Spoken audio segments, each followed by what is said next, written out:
Xbox On. Welcome to Xbox On, a podcast with one host about one console, Xbox. I'm said host, Jesse DeRosa, and on today's episode, we'll be talking about the latest Xbox news for the week of March 24th, 2022, including Hogwarts Legacy has officially been shown and looks great, CD Projekt have confirmed that they are working on a new entry in the popular Witcher series, Suicide Squad Kill the Justice League has officially been delayed, and more.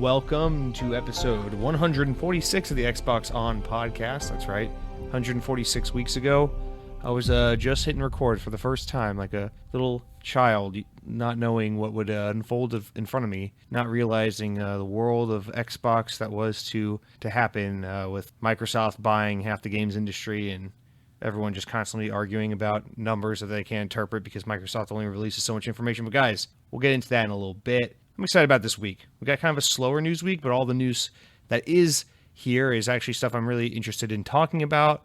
And on top of that, it's just a good day because Jared Leto kind of leaked that progress is being made on a third Tron movie. So, hey, it's the sequel no one asked for, but I'm super fucking excited for. So, hey, we're maybe one step closer to getting a Tron 3 after like 50 years of people asking for it and Disney just not doing it. Anyway, speaking of media no one asked for, a little update for those of you who are keeping track.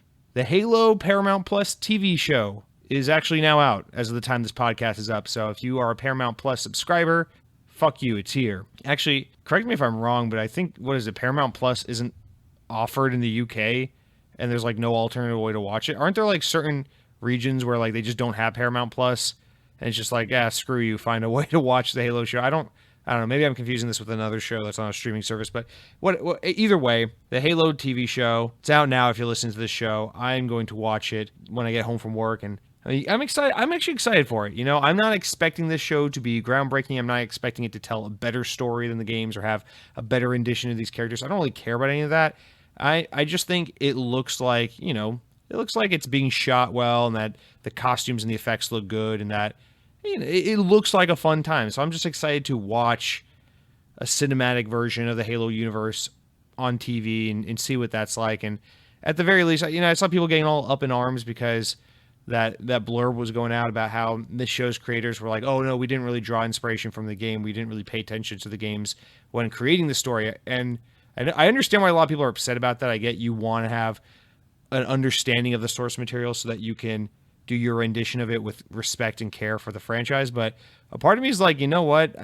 I'm sure they are familiar with Halo, at least to enough of an extent that, they know who Master Chief is and the general gist of what happens in this world. But personally, I don't really mind if this version of the show takes massive liberties with the Halo story because, worst case scenario, the show isn't good like most people were expecting and it doesn't really impact the games at all.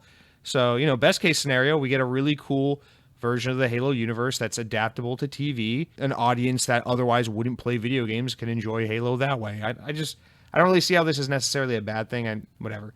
I have basically non-existent expectations. I'm just excited to give it a try and see what it ends up being. And I'm sure a lot of you out there are. There's always a lot of negativity on the internet, but most of you guys, I'm sure, who are interested in giving the show a try are probably just excited to see Halo on TV. So that's a very big, exciting thing. Just want to open up with that. Now, guys, lots of things I want to open this week's show with.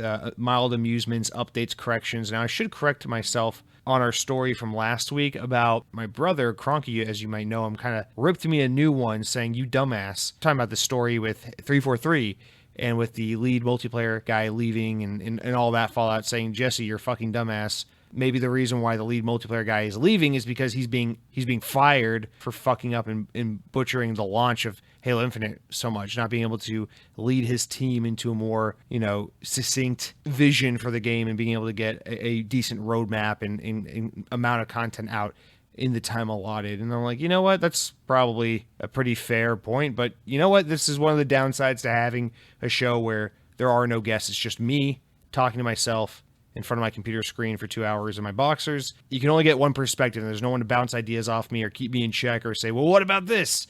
So that's why I ask for comments, is because you guys feel free to call me out, tell me when I have a bad idea, or elaborate on something I said if you think you got a lot more to add to it. I always welcome the feedback. I always welcome the criticism. As long as you don't insult my cat, we're good, okay? Keep your fucking comments about my cat to yourself. She's beautiful, and I love her more than you. Now, the thing I want to get to at the top of the show, and I guess this kind of should be in the proper news segment, but I just want to talk about it now because I keep thinking of it, and I wish I had something really important to say on this, but I kind of don't, because I feel like even with all this data we're about to get into, we don't have enough information to make really any reasonable judgments off of this. But right now is GDC, it's Game Developers Conference Week. For those of you unaware, this is like E3, but not really like E3, but it is a big game-related conference, but more for people who work in the industry, not so much for us as consumers who play and buy and enjoy games. And so it's an event where lots of people from all different disciplines and facets of the industry get together, and they talk about, you know, things, trends in the industry and new innovations and things going forward. And it's just a big event for people to be enlightened and to learn and whatever. It's very industry focused. And Sarah Bond and Phil Spencer of Xbox had a 15-minute sit-down presentation video that went live on an Xbox for Developers YouTube channel as part of GDC. And this video started making the rounds because Sarah and Phil kind of touch on some numbers and stats about Game Pass and what they're seeing in terms of people who subscribe and how they interact with content, how much more they game and how much more they spend and all that stuff. And so let me just throw out some numbers real quick. These are some of the charts. They said subscribers of Xbox Game Pass play 40% more games after joining the service. Let's just run through these and then we'll come back and talk about them in depth. They also said games on average see 8.3 times a lift in players if they're on Game Pass versus not being on the service. Day one launches see 3.5 times a lift in players for large publishers. So, you know, something like, I don't know, like Outriders or MLB The Show launching day and date on Game Pass generally sees 3.5 times more players on average compared to if it were just on the store for purchase only. And then they say if it's an indie game, it's usually 15 times more engagement. So if we're talking about something like Cyber Shadow or like Tunic that just came out, we're talking 15 times more engagement than if the game were just released on the shop for people to buy, no other way to access it. They also say subscribers spend about 50% more. I assume they're saying 50% more money on average than other Xbox users who don't have Game Pass. And then they say indies see triple-digit revenue growth. So I feel like, and a lot of people are taking this as like, oh wow, see, Game Pass is super profitable. It's super, or not super profitable, because I don't think that's really where people are getting with this. That's a different argument that keeps being brought up. But you see a lot of people going to, wow, see how good Game Pass is for the industry. It's good for the publishers. It's good for the developers. It's good for the consumers, because there's a lot of this back and forth, as we've talked about on the show time and time again, about, is this good for the developer? Do, indie developers end up making decent money? Does it hinder the performance of games? Does it make publishers a little lazier or safer because they know if a game doesn't perform well, it could just get thrown over to Game Pass? There's all these different factors and ramifications potentially introduced as a result of Game Pass existing. And I think you could spend hours talking about all the ways in which that's great and all the ways talking about in which it's potentially bad. And we don't really, the service just hasn't been around long enough. Other competitors like Sony haven't really had a compelling alternative to this service to really show and help juxtapose what that looks like for the industry. So I think it's really just going to take more time and growth for us to really see the true ramifications of Game Pass. But I don't know. I want to adjust these numbers, because this is the thing, is like, I know a lot of Xbox gamers saw this and they're like, see guys, this is great. Players are winning, developers are winning, publishers are winning. It's great for Xbox. It's great for everyone. And I while I admire and respect people's, positivity and willingness to be more positive in general about things, because I think the world could use some more positivity and just overall, just some less cynical assholeness, as I tend to provide. I can't help but feel like I can't trust numbers and anecdotes that come from, like any big corporation, but especially Xbox and Microsoft, because you got to keep it in perspective. This is the same company that is afraid to share their numbers, their concrete numbers. Ever since the Xbox One came out, these guys have been afraid to say, just straight up, Halo sold X amount of copies, our new console has sold X amount of units. Our new service has X amount of subscribers. They're always dodgy with this stuff. Sometimes we get numbers, sometimes we get facsimiles, sometimes we get other vagueness. When Halo Infinite came out, they weren't proudly like, despite the game being on Game Pass, the campaign for Halo Infinite sold blank amount of copies. They did not say that. Instead, what they say is all the little bullshit that means nothing.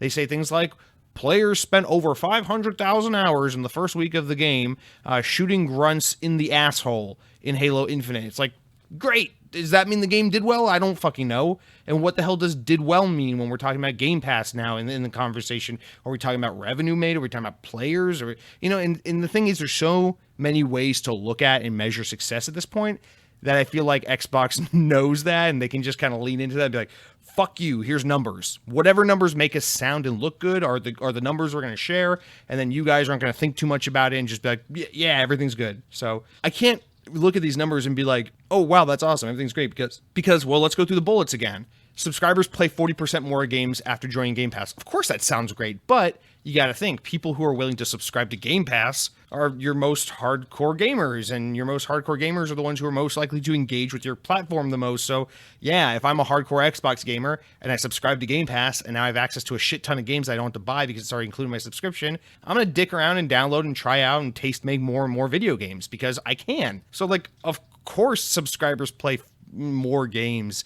So is that number really impressive, or is it kind of assumed? Because you think about it, it's like, well, yeah, the people who aren't subscribing to Game Pass are more than likely your more casual guys. That might be your guy who like, oh, I just buy an Xbox every time a new one comes out so I can play the latest Madden or Call of Duty. It's like, well, yeah, that guy doesn't need Game Pass, or at least not yet until Activision's fully acquired, because those games aren't on Game Pass. They're not interested in playing games that aren't Madden or Call of Duty, for example. So it's like, yeah, you kind of expect this. That number makes sense. You'd be concerned if that wasn't a true fact. So does that metric really mean anything? I don't know. Move on. Let's move on.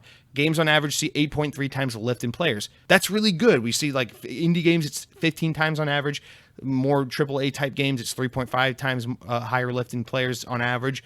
That's really, really good. But again, it's like, well, yeah, man, like if fucking Outriders is going to launch in Game Pass day one, a lot more people are going to be like, yeah, I'll give that game a try because I don't have to put $60 down to play it. Like, of course. So like, is that a good thing? Yes, those numbers look good, but like, it doesn't really tell you much.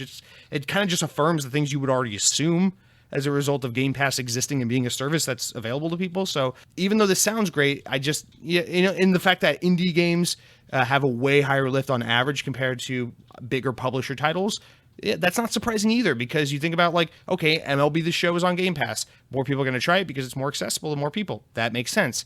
A game like Tunic might have a way bigger reach because a game like Tunic didn't have the marketing budget and the name recognition, all the shit that MLB The Show had. Of course, you're not fucking watching baseball on the weekend and seeing ads for Tunic or Cyber Shadow or whatever, or what was that dog game with the two dogs that stretched, like Foggles or whatever the fuck it was called? You're not seeing a goddamn Super Bowl ad for that, but you'll see a Super Bowl ad for, I don't know, fucking Halo or whatever. So of course the indie games are going to get way bigger lift in players because it's a game that had no exposure that now has a lot more exposure and a zero barrier to entry for subscribers because it's just fucking there. So people are just going to click on and be like, oh, what's new in Game Pass this week? Oh, Tunic, this looks interesting. You know what? 3 gigabytes, looks cute, new shit, looking for something to play. I'll give it a try. Yeah, of course. So again, that doesn't really tell me anything positive necessarily, it just kind of affirms the things you would already assume. And then they say subscribers spend 50% more. And so this is the one that gets me the most because I feel like they've said things like this many times before, and I feel like this is people being like, oh, well, look at that. People get Game Pass, and then they buy more games. They buy more DLC, and I'm sure that is true. People are like, oh, well, I get a discount on the DLC, or I get a discount on the in-game currency with my Game Pass subscription, so it entices people more. But again, there's a couple things that play into this. So subscribers spend 50% more. Okay, well, again, those subscribers are probably your most hardcore players, who are the ones who are more likely to spend money. So again, as a hardcore Xbox gamer, of course I'm going to subscribe to Game Pass. As a hardcore Xbox gamer, of course I'm going to buy more things on Xbox's platform than the guy who just buys an Xbox once every 10 years to play the latest Madden game, because that guy only gives a shit about playing Madden. He spends $60 to $120 a year on his Xbox. I play a lot of games, and I buy multiple games a year. I buy multiple DLCs a year. I buy multiple season passes and in-game currencies, and I buy movies on Xbox. Of course I spend more on Xbox. So again, it's like that number kind of doesn't really tell you everything you need to know, because your subscribers are more than likely your more hardcore and dedicated users. So naturally they spend more than non-subscribers.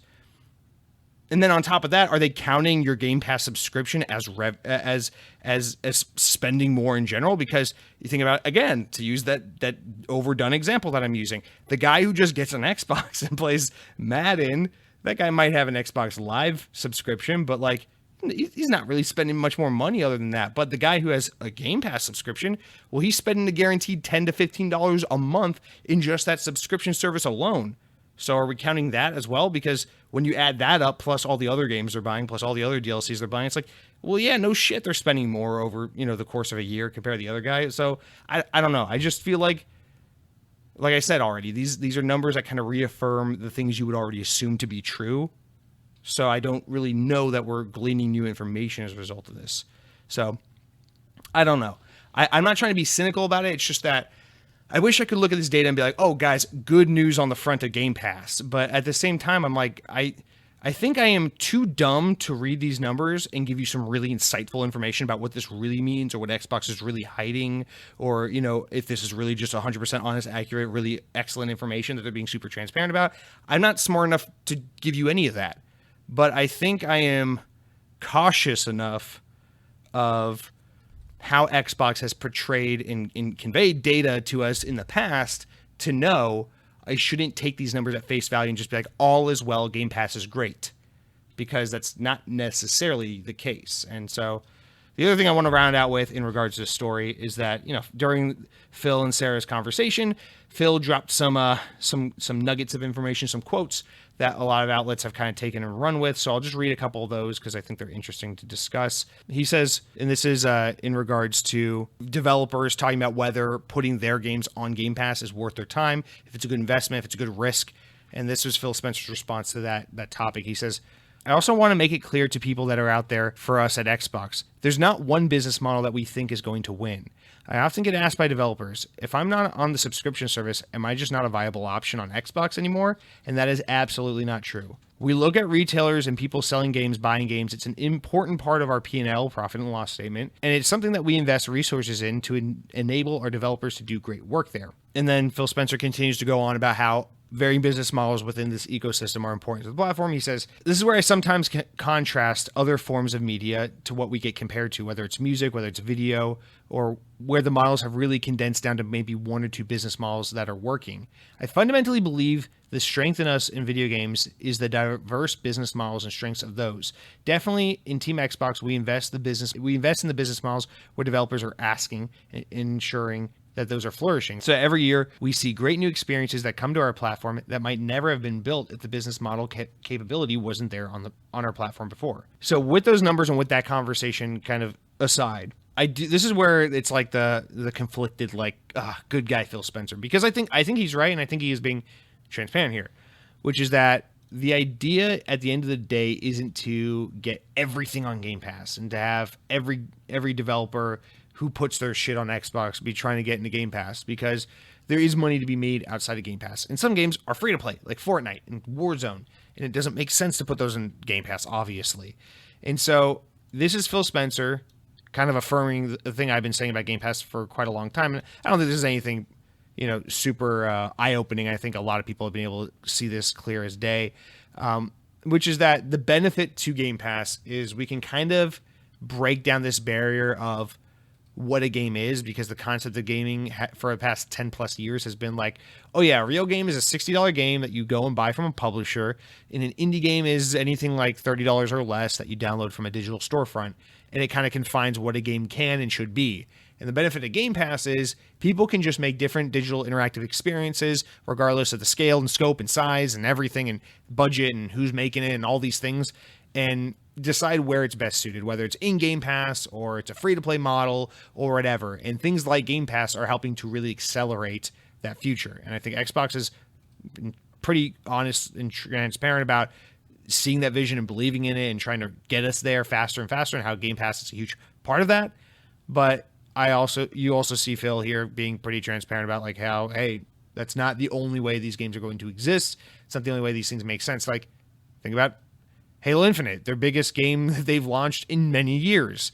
Yeah, Game Pass is great because it got you the campaign included for free, but you don't need Game Pass to play the multiplayer. You just download that shit for free.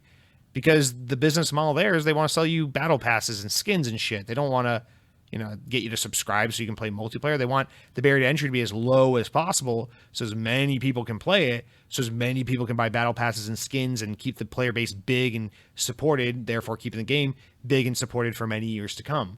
Whereas the campaign, campaigns, video games that are campaign-oriented or single-player-oriented, they usually have more of a shelf life or a one-and-done kind of presence to them where you want to sell the game, get your money on that first run, and that's about it for the game. And so, that's the thing you include in Game Pass, because then you're giving people the value proposition of like, oh, do I want to buy this game or do I want to just play it in my subscription service? Because you're not trying to retain them forever and ever and ever. So I get it. I think Phil Spencer and Team Xbox have put their money where their mouth is in regards to this idea. And I think this is absolutely something they truly believe in and are envisioning. And so I appreciate and respect the candor of like, yeah, we don't think every game needs to be on Game Pass. And we don't see a vision where like everything on Xbox is like, well, you got to have Game Pass to use it. So I respect that and I appreciate that. But it's these numbers talking about like the success of Game Pass and what it means for the industry. And I feel like it's kind of like doing the service a little bit dirty in a way, because it's like you have this service that you're just bragging about how good it's doing and how much good it's doing for the developers who are involved in it and the consumers that have access to it. But at the same time, you're saying like, oh, but it doesn't have to be 100% about this service. But it's like, then why don't you be like a little more, I don't know, like a little more detail about what these numbers mean and things like that. And again, this could be me just like overanalyzing the hell out of something, being completely wrong about something. I don't know. But again, when Xbox starts talking numbers and stats, I can't just take those at face value and be like, oh, that's cool information. I just got to be a little more like, but what do you mean by that? Anyway, I find this information all incredibly compelling. You guys let me know what you think about it. If you think I'm just being a little too critical or maybe conspiratorial, maybe. I don't know. Probably not. But I'd be interested to know what you guys think about all this information. Now, it's a pretty heavy thing to start out with, pretty deep news story to get into at the top of the show.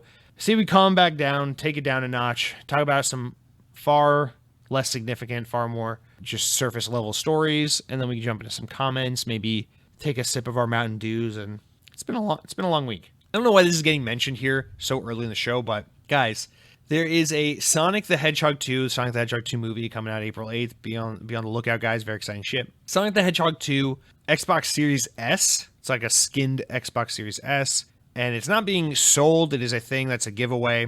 And this is the real weird kicker. It comes with two controllers, a red one and a blue one, but they're not just red and blue Xbox controllers. They are furry and fuzzy, like Sonic and Knuckles, I guess is the idea. But here's the thing is like the Xbox Series S has a Sonic decal on it, has a Sonic ring on it. It's very Sonic looking. Okay, cool.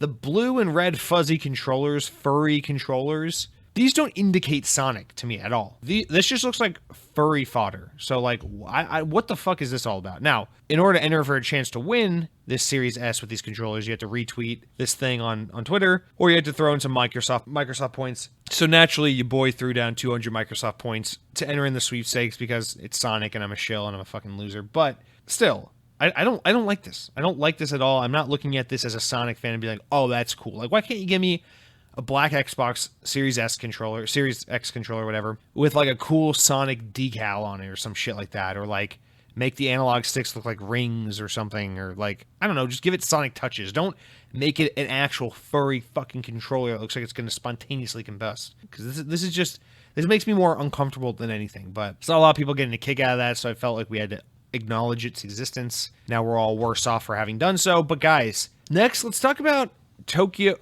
Let's talk about Ghostwire Tokyo. So the game is now out at the time you're listening to this podcast on PlayStation 5. You'll remember this is the second of two Bethesda published games, owned and published games that are exclusive to PlayStation 5, or at least timed exclusives as per an agreement made before Xbox acquired Bethesda. So this is actually the last game, and that's pretty notable. This is the last game Bethesda has to kind of shit out before they're completely under control by Microsoft and doing shit for Microsoft and no more PlayStation. Now, of course, we know there will continue to be support for things like Elder Scrolls Online on PlayStation consoles, and they'll probably put the next Elder Scrolls or Fallout game on PlayStation. But we know going forward, new shit from these games, new IP, new games from these developers are mostly just going to be Xbox games. And so the last PlayStation-centric Bethesda-related title, finally out, of course, developed by Tango Gameworks, Xbox's one and only Japanese developer, the team behind the Evil Within series. Whatever, the game's now out. The reviews are in, and I guess I just kind of want to touch on this a little bit.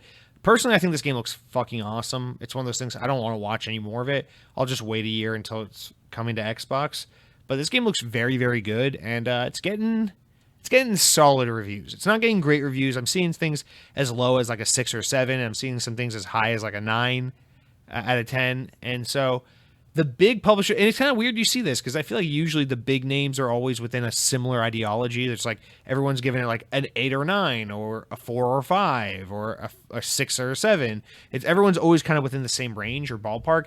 Ghostwire Tokyo seems to be a little more polarizing, where I've seen everything as low as like 6s and 5s and as high as like 9s. So right now it's Metacritic scores a 76 from critics. I've seen some people saying the story's really weak, but the gameplay is super awesome. And I've seen a lot of people say the gameplay is really weak, but the story is super captivating and interesting and the world is awesome.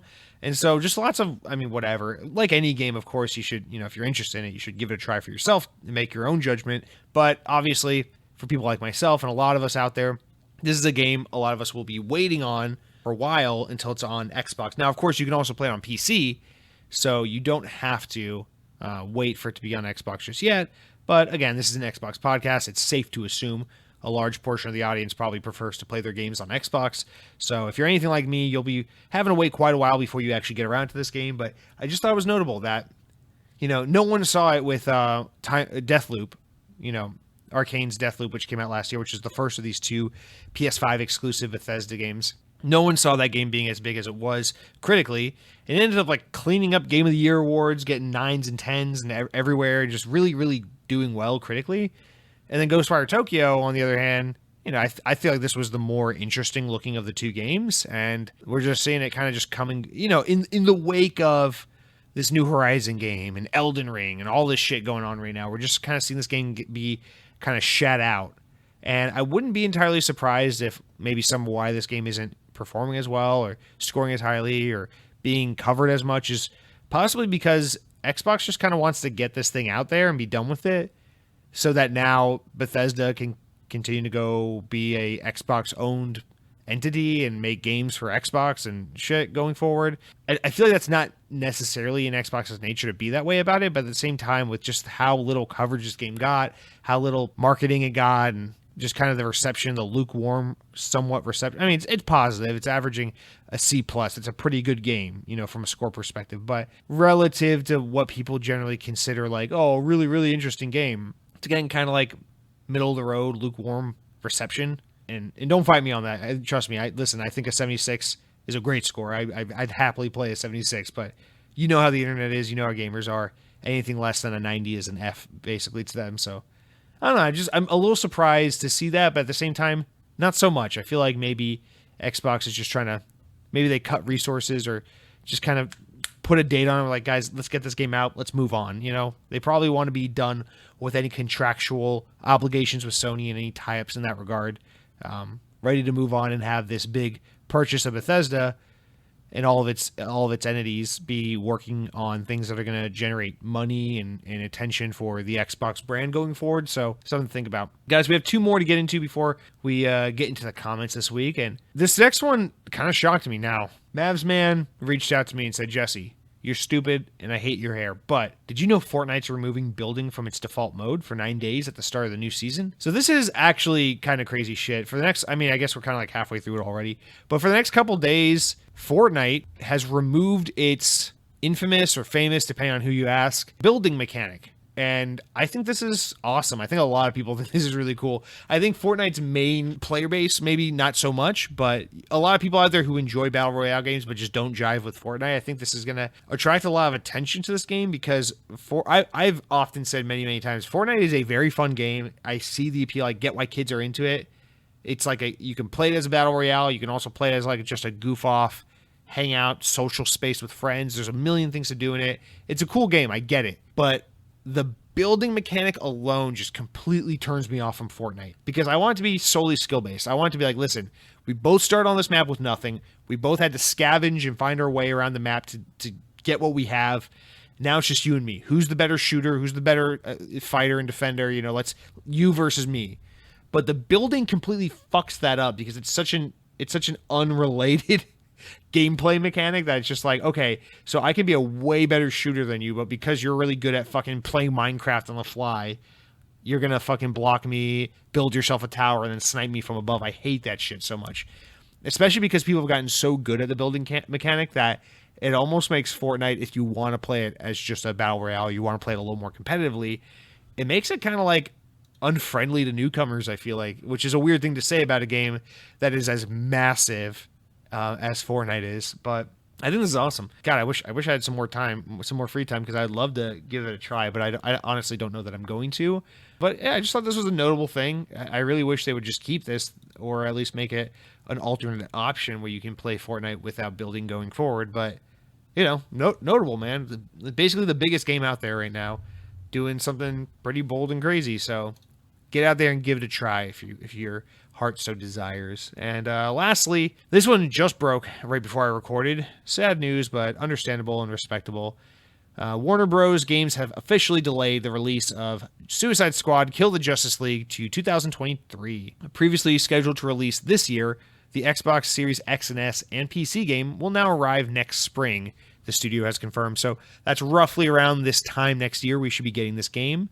Now, I guess this was kind of a little bit expected because we got the Arkham Knight's release date. We got all this look that we're about to talk about with Hogwarts Legacy. And this was like the third game out of WB that people were like, okay, what's going on with this game? When's it coming out? So, even like Lego Star Wars Skywalker Saga, which has just been like constantly delayed and missing, is about to release imminently.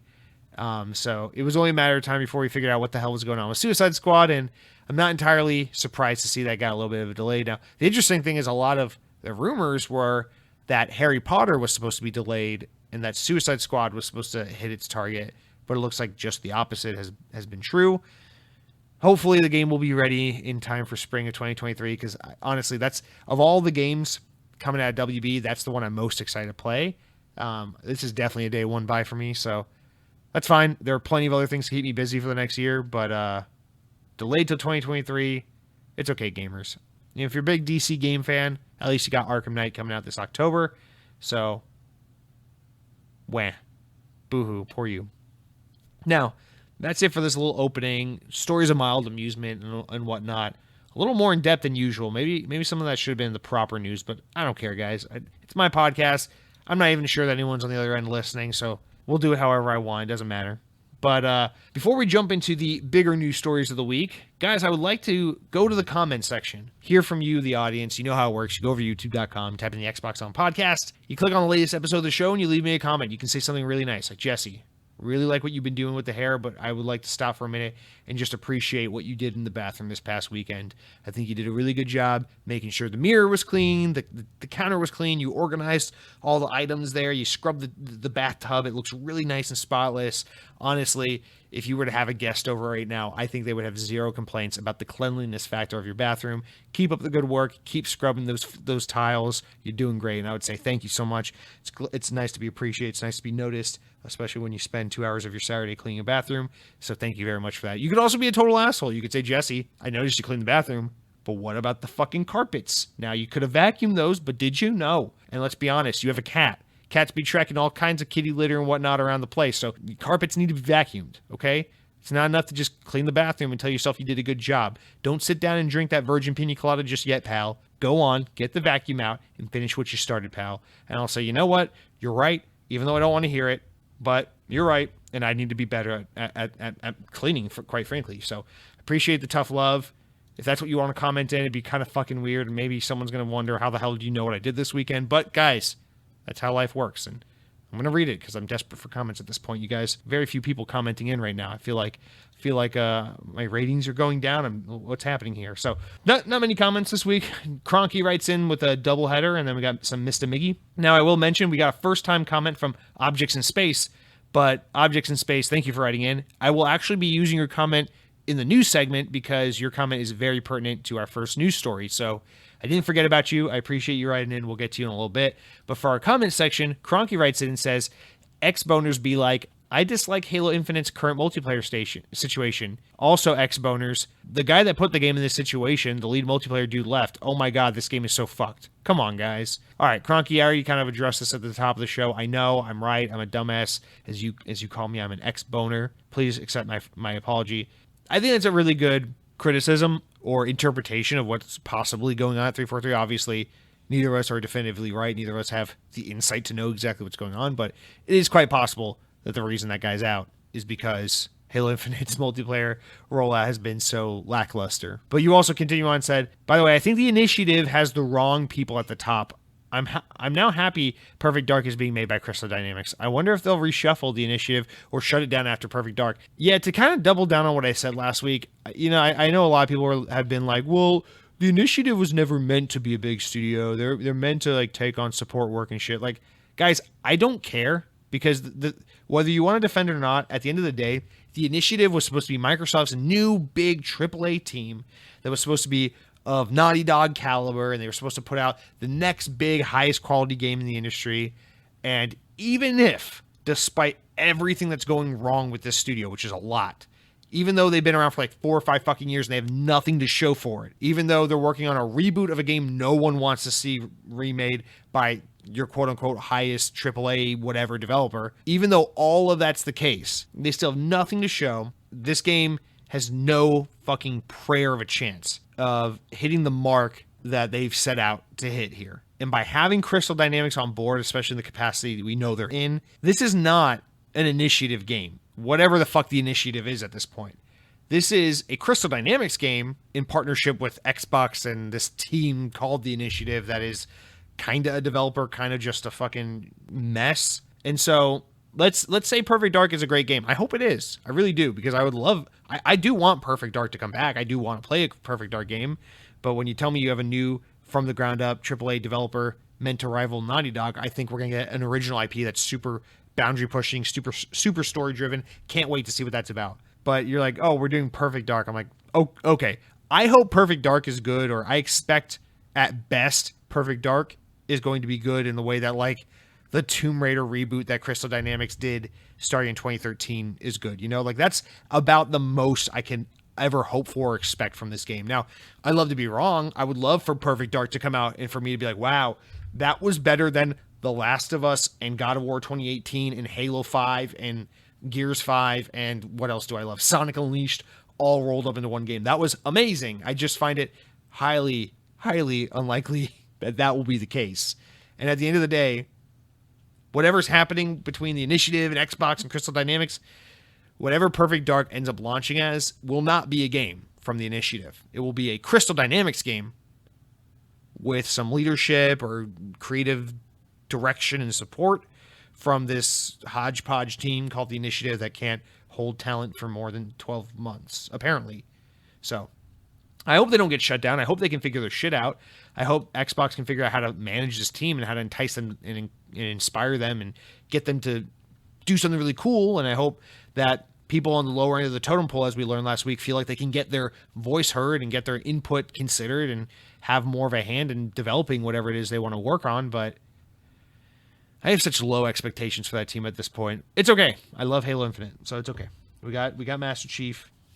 He's still very tall. Mr. Miggy writes in with possibly the most important thing we'll discuss this week and says, Jesse, because this is an Xbox podcast, I have to ask you, have you had any of the breakfast from any of the fast food joints? If so, which one is your favorite? Well, Mr. Miggy, this is easily, and thank you for writing. This is a wonderful question.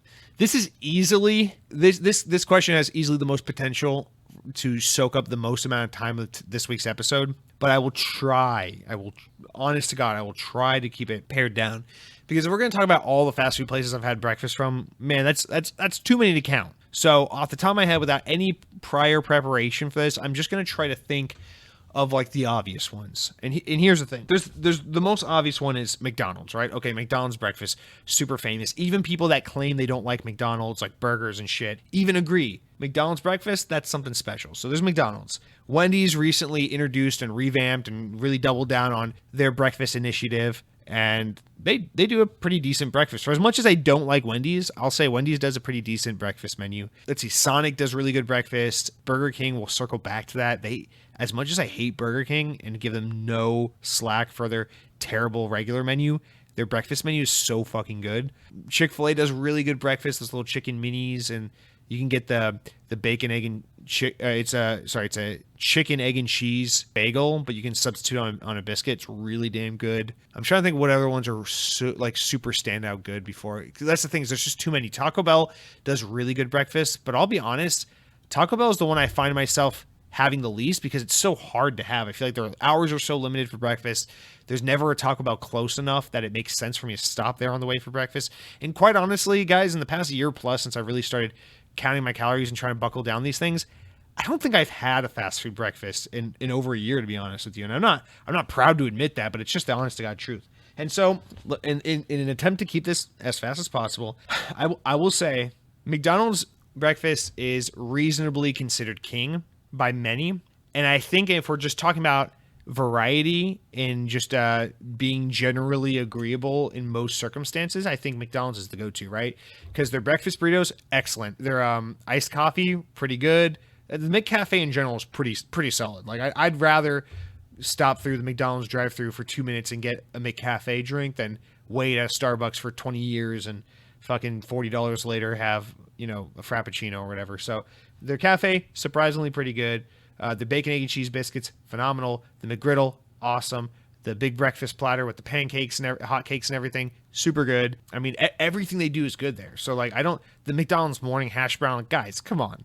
The McDonald's hash brown in the morning, there's nothing like it. So I will say, for the sake of variety and just pleasing all parties involved, McDonald's is, I think, definitively the champ. But if I'm purely talking the one that gets me the most, as much as I fucking hate Burger King because they can never be consistent, they can never get their food right, it's almost always tastes bad when it doesn't have to, and they're always just disgusting and poorly run and just complete shit restaurants. Burger King has this one fucking thing on their breakfast menu that is so goddamn good that it makes them go from completely irrelevant to like number one spot when it comes to breakfast. And it's called the Eggnormous Burrito. This thing is a massive fucking breakfast burrito. It's got scrambled eggs with cheese and hash browns and bacon and sausage and all this shit. And then they put like a zesty, spicy, whatever sauce in it. But it's not like a breakfast picante sauce. It's like, I don't know what the fuck it is. It's so goddamn good. It is the best breakfast item from any fast food restaurant, bar none. But again, this is Burger King we're talking about. So there have absolutely been times where I've ordered this and I paid the fucking $7 or whatever the goddamn cost of this burrito is. And then because it's Burger King and because they don't give a shit and because they can't be consistent to save their fucking asses, they just give you whatever the fuck they want. You order this burrito, they'll just give you a burrito fucking tortilla with like, I don't know, here's like a piece of sausage and some eggs. It's like, fuck you, close enough. So I've had experiences where I've ordered this and I haven't gotten this, and I've had experiences with this where it's not as good as it has been other times. But if you can find a Burger King that can consistently make this specific item the right way, it is by far the best. And the other thing that really puts it over the top, because their hash browns at Burger King, they're solid. They're not as good as McDonald's, but they're solid. But they have an iced mocha coffee that is also very, very good. It's not...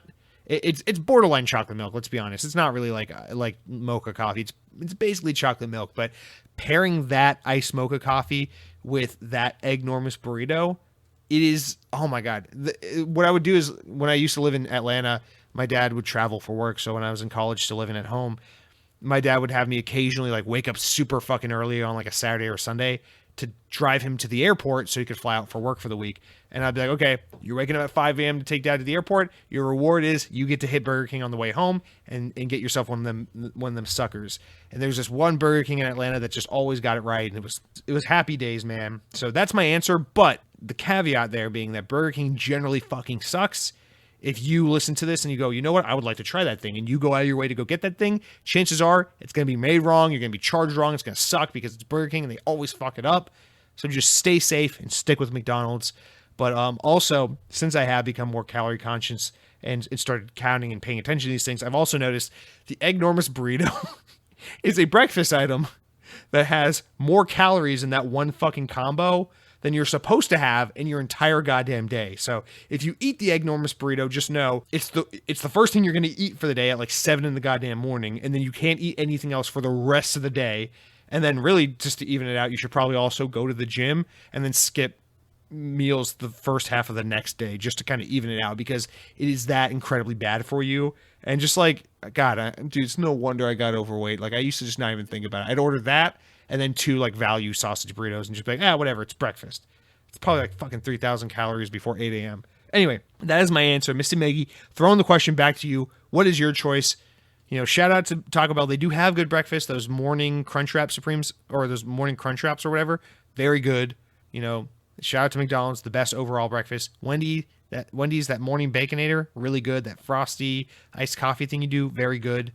And I know I'm probably missing a bunch of other really good ones, but that's my pick, Mr. Miggy. So thank you for writing in, kind sir, and thank you for all who wrote in. And you know, for next week, seriously, guys, don't be shy, please. Tell me what it is you need from me. I will start making fake YouTube accounts and posting fake comments if that's what it takes. Don't be shy. Reply. Next, let's jump into what I've been playing this week. But before I can tell you about that, I got to tell you about what I've been eating. And speaking of fast food, I don't do a lot of fast food these days, but special week. I got to tell you about this one, guys, because this is actually really exciting. We're not talking about the mainstays. We're not talking about Taco Bell. We're not talking about McDonald's. We're talking about something I think a lot of you might be interested to hear about or learn about if you haven't ever heard of it before. So I'm talking Jollibee. Jollibee, famous fast food restaurant chain from the Philippines. So Jollibee is actually really popular in Asia, really, more specifically the Philippines where it's from, and it has made its way to the U.S. Actually, I don't know how long it's been here, probably quite a while, by way of California, because California has everything, fuck them. But Jollibee has really not had a presence in this country at all, outside of California, until pretty recently. They started opening, I think they're in like Nevada or New Mexico or Texas or some shit like that, of course, maybe one in New York, who knows. But thankfully I live in Florida, where unlike the rest of the South, we get access to a lot of cool shit that they have out west or up north, because there's such a conglomerate of fucking people from all over here that businesses feel like they need to come here and offer their shit, which is awesome.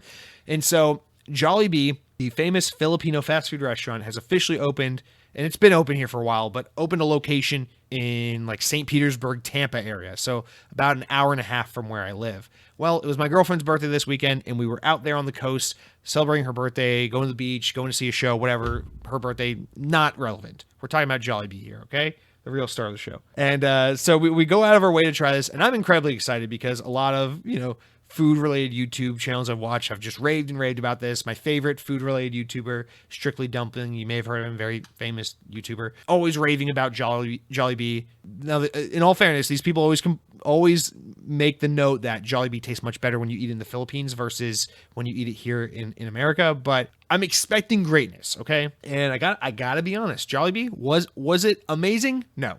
Compared to all the hype, I was pretty underwhelmed. Now, was it bad? Not at all. In fact, it was pretty good. I'm glad I went. I'm really glad I went. I would absolutely be back if I were in town near one, but I would not ever go out of my way for this again. Now, let me explain the menu a little bit to you guys, because it might not be as conventional as what you're thinking for fast food. So you think, oh, well, Jesse, what the hell does a Filipino fast food restaurant look like? Well, they're really known for their chicken. So they have fried chicken like Popeyes or KFC. They call it Chicken Joy.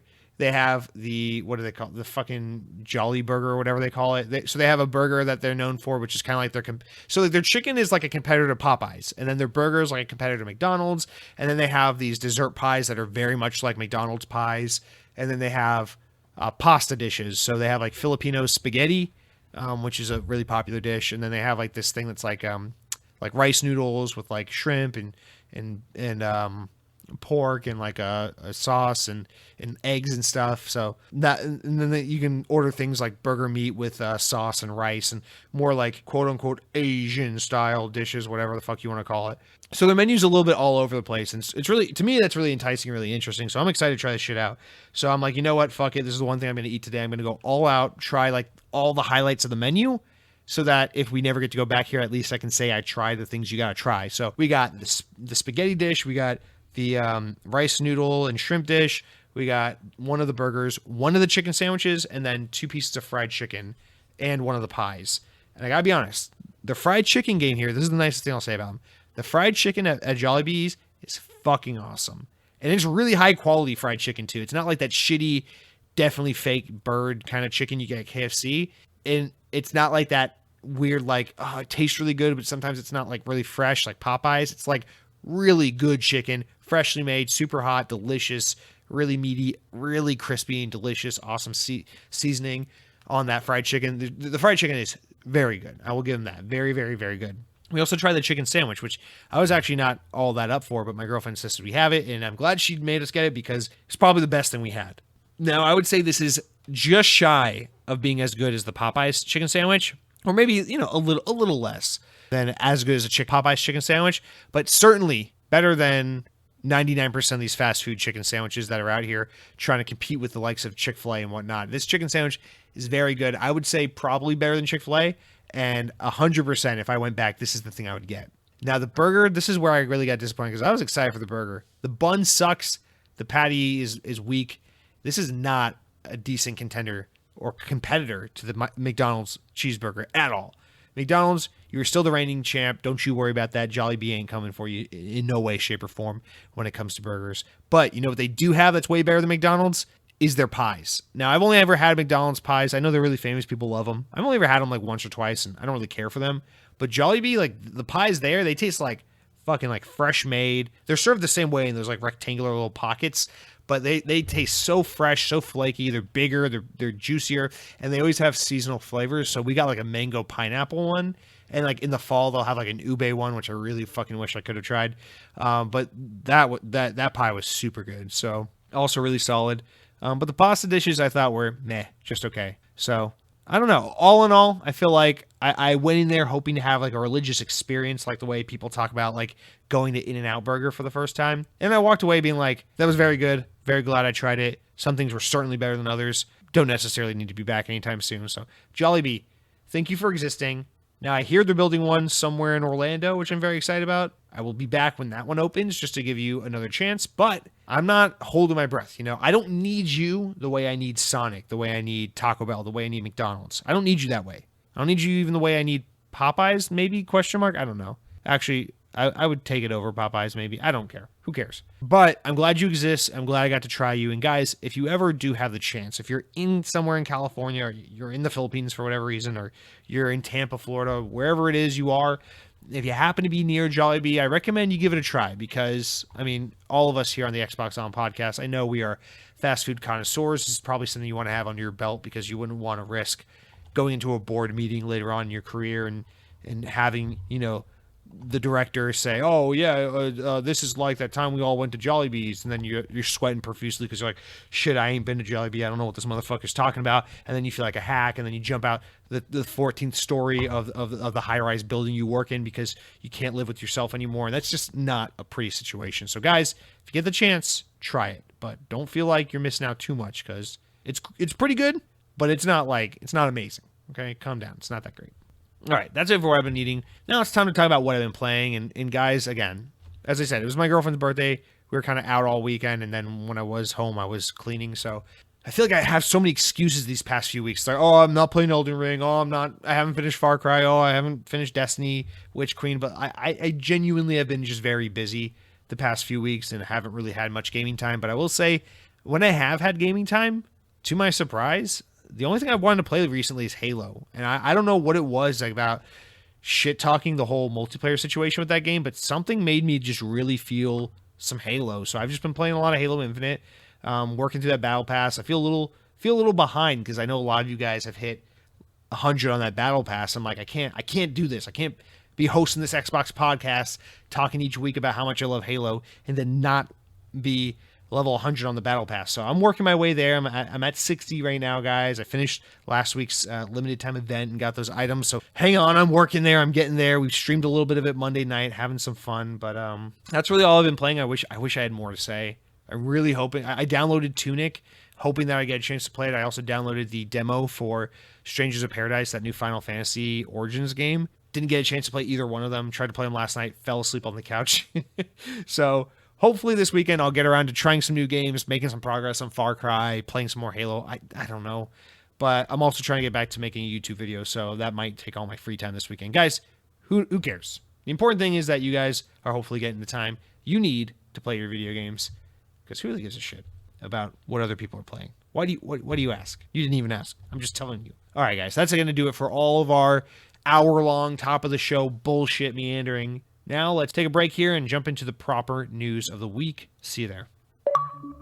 All right, so let's jump into our news stories of the week. Now, our first one may seem a little bit dated to you because this happened literally just hours after the podcast went live, although we knew that was the case because, as I said last week, the Hogwarts Legacy State of Play was taking place last Thursday, but we weren't going to delay the show over that. But anyway, now we've had a week to sit with it. The events happened. 14-minute video Sony released of Hogwarts Legacy. Guys, I knew this game was going to be, at the very least, good, because it's being developed by Avalanche Software, and I have full faith that they put out good shit, especially now that they have more budget and time behind them, and they're not like more of a churn studio from Disney. But yeah, let's jump into this. So, reading off just the news story real quick, this is just relaying from VGC, kind of a recap of what happened, but Warner Bros. Games have confirmed that they are releasing Hogwarts Legacy during the 2022 holiday season, so this fall, this winter, whatever. The release window was announced during the State of Play presentation this past Thursday, which showed off 14 minutes of gameplay captured on PlayStation 5. Developed by Avalanche Software, Hogwarts Legacy is an open-world action RPG set in the world first introduced in the Harry Potter books. Taking place during the late 1800s, it sees players assuming the role of a new student at Hogwarts. Quote, "The attention to detail in the passion and love for the brand the team has is astonishing," Hogwarts Legacy narrative director Mayora Acquire,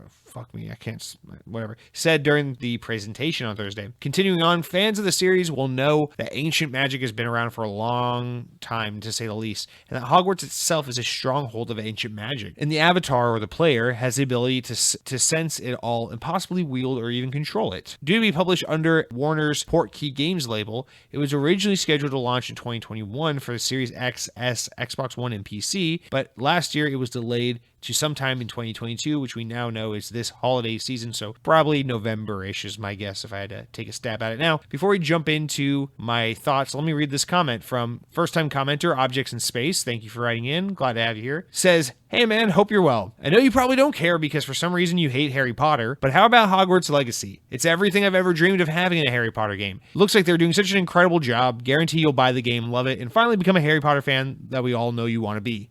Also, CD Projekt Red also announced the next Witcher game. Interested to see more as the time comes. Hanging out for that Series X upgrade for Witcher 3. Well, I'm sure it's coming in the next few months. I feel like that's going to be like a summer thing at the latest. So anyway, this isn't about Witcher 3. Let's talk about Harry Potter. Objects in Space. Now, I don't know about this game making me a Harry Potter lover once I've played it. In fact, I doubt it will. But I am excited for this game because even though, yes, I don't like Harry Potter, I think the characters are lame. I think the story's lame. I think the world is kind of cringy at times. As I've said in the past, I do like aspects of Harry Potter. Of course, the amazing John Williams soundtrack from the movies. I like the aesthetic and the tone of the movies sometimes, depending on the movie. But it's hard to not like the aesthetic of Harry Potter. So, of course, there are things about Harry Potter I like. I'm not a big Harry Potter fan, but every time I go to Universal Orlando, I'm enamored with the Harry Potter lands they have built over there because absolutely beautiful, wonderfully executed, incredibly detailed, fun to explore, fun to be engulfed in and immersed in. So in a similar way, the way I don't really care for Star Wars, but I like the Star Wars land at Disney. I don't like Harry Potter, but I like the Harry Potter land at Universal. It's kind of a similar thing here. This is part of why I love video games and theme parks, is because even though I don't necessarily love the characters or the story, if the world is captivating and the immersion is good and everything, I can be on board for that. So as someone who doesn't really give a shit about Daniel Radcliffe playing a boy with a little scar on his forehead who gets the world handed to him because he's a little orphan boy, I do really love the tone of this game. I really love the environments and the settings, and I think, much kind of like what you're alluding to here, Avalanche Software proved in this 14 minutes that they get Harry Potter. holy fuck, this game looks beautiful. It looks stunning. It is, and as someone who's seen enough Harry Potter to know what Harry Potter should look and sound like, this game, it's kind of mind-blowing because it looks like it has everything in it a Harry Potter fan could possibly want. It has, you can explore the castle, the grounds outside the world of Hogwarts, technically. You can create your own wizard, you can build friendships and go on quests and do side content and get sorted into a house and kind of identify with your own character, which I think is really fun way to not just tread or retread a story people have already experienced with Harry and Ron and all their friends. And I think that's fucking awesome. I think the best way you could do, and I don't think this is exactly what the game is, but I think kind of the best way you could make a Harry Potter game in a way would be to kind of take Harry Potter and make a Persona game out of it. Because a large part, I feel like people just get so bogged down in like all the weird, creepy spells and boy who should die kind of thing. But like the fun thing about Harry Potter that people latch onto is the social aspect of it. This is a story about kids and these friends that create these bonds and this kind of community together. And of course, they have all the shit that ensues along with that. But a huge part of what makes Harry Potter alluring for people who are into it in the world of Hogwarts so captivating is, you wish, I wish I could be a student at Hogwarts. I wish I could live out that fantasy and exist in that world and make friends in that world. And that's what this game does, is it lets you become a Harry Potter character of your own choosing and to be social and be sorted into the house that you want to be in and do all that. And I think that is exactly the direction you want to take a AAA high budget Harry Potter production. And that's exactly what Avalanche Studios has done here. And now Harry Potter's had good games in the past. Don't get me wrong. Famously, everyone loved the first two Harry Potter games from the first two movies back in the day. Obviously, those games are very archaic and antiquated by today's standards, but I don't think we've ever had, I'll liken this to Spider-Man. There have been plenty of fun Spider-Man games throughout history. Famously, Spider-Man 2 on PS2 and Xbox OG. Very, very good game developed by Treyarch for the Spider-Man 2 movie. Wonderful game. Everyone loves it. But there have been plenty of good Spider-Man games. Web of Shadows, the N64 Spider-Man game, all these games, right? But Spider-Man never got a full-fledged AAA, big production, heavy story, unique individual, putting Spider-Man on a video game platform as like a main attraction kind of experience until Insomniac made 2018 Spider-Man for PS4. I feel like that's what we're getting here with Hogwarts Legacy. It's like we've had so many Harry Potter, it's a tie-in game, it's the promotional game for the movie and this and that, and it's a little budgety, a little fun, but they end up making something good out of it despite the limitations and the constraints. This is Harry Potter's chance to make their Spider-Man 4. It's its own unique story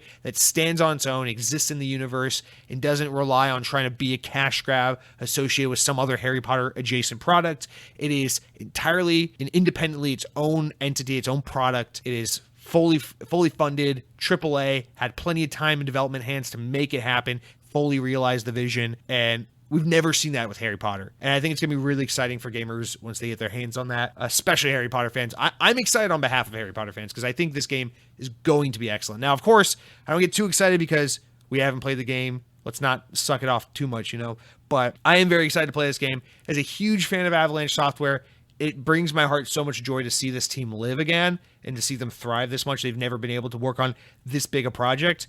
And I love this because, back in the days when I was an Avalanche supporter and a fan, seeing them owned by Disney and work on kind of more cash grabby movie tie-in license games and then on Disney Infinity, I always said, I was like, this is a developer that has really high potential, but is obviously kind of bottlenecked by being a budget team with a smaller budget, shorter development windows, forced to work on these tie-in properties for Disney movies.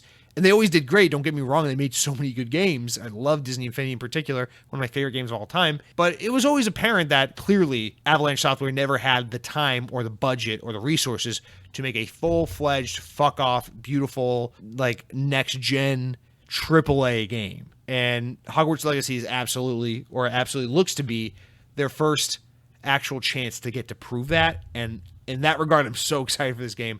The combat looks phenomenal. The socialization, the exploration looks awesome. This is a game that absolutely just, I'm always arguing against games that are like, oh, fuck you, make a character. We're not going to create an interesting character. You just make your own character. And I know it might sound hypocritical for me to actually praise this, but this is the kind of game where this makes sense, like an Elder Scrolls type game, where it's like you want to make your own character because we've seen Harry Potter. If you're a fan of Harry Potter, you're emotionally attached to the characters from the books and the movies, and you know their story. And so you're already invested in that universe, invested in that world, invested in the events that we know unfold in that universe. Now this is giving fans of Harry Potter the opportunity to do the thing they've always wanted to do, aside from that, which is exist in it and interact in that world themselves. So I feel like Avalanche did such an amazing job of finding absolutely everything people would want in a Harry Potter game and giving them that, while also making it a really cool looking, just awesome, badass video game for people who enjoy good video games. Aside from the fact that this is a Harry Potter affiliated product, this game looks really, really good. Like if Harry Potter was not a thing, if this was the first Harry Potter anything ever released, I would still say this looks cool. It looks like a fun game. It looks like really good combat, good exploration. It looks like a nice 30-hour game I can sink my teeth in and get lost in this world with. There's customization. There's you can craft, unlock, upgrade, skill trees, open world, take on quests, socialize with friends, build your own character, get sorted into a house, go down a narrative-driven story experience that's built from the ground up to tell a specific story. And they really nail it here with the setting taking place during the 1800s. I love this. Taking place long before the events of the proper Harry Potter series, so you're not tied down to the bullshit that happens in the books and having to explain things and try to do the stupid Star Wars thing where they're like, oh, yeah, here's a new character. How can we make him related to Luke Skywalker for some fucking reason? Like, they can just do something unique, tell their own independent story. It's in a familiar world people love and are attached to, but it's a unique standalone experience. And I think this game looks like an absolute treat. Yes, as someone who traditionally does not like Harry Potter, I'm very excited for this game. I'm very open to trying it. And you are absolutely right, Objects in Space. Now, I don't think this game is going to make me a Harry Potter. I had my Harry Potter fan moment. It was when I was a little kid and the movies first started coming out. I thought I was into it. Went to Toys R Us. I bought a broomstick toy.